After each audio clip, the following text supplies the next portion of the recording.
beaches of the Jersey Shore are pretty quiet in the off-season, but they still require some work to get them ready for the busy days of summer.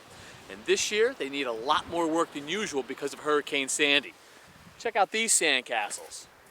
The process for cleaning up these beaches starts with a portable screening plant that can roll down the beach.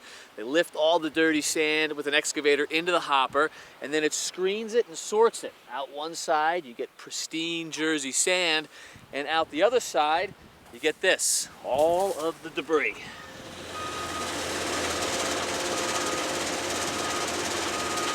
We're screening the sand that was collected off the streets at Point Pleasant Beach, running it through a sand screener and taking out any type of debris that was collected as well. How much beach do you guys have to cover? We have to cover about a mile of beach. Really? And so how much do you do a day? Probably around 800 feet a day. It's over 12,000 cubic yards of sand. Really?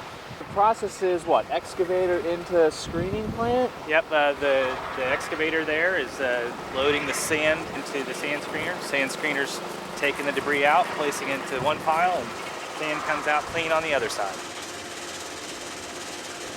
This is the berm that the town left? Yep, this is the sand that they brought in from the streets as they were cleaning the streets, and it's about a 6-foot berm. You can see that there's a whole bunch of debris in there. There's someone's roof shingle. You don't want that in your sandcastle. A little bit of wire. Yeah, here's some wire coming out of an old house there. Big piece of glass. And so what's left over? What's left over is beautiful New Jersey sand. Nice pyramid sandcastles. What's the schedule? We hope to complete it in about 2 weeks. The beach is a beautiful place, and people like to live on the beach, and unfortunately there's a serious hazard called storm surge. It's very rewarding to come and help people when they really need it the most.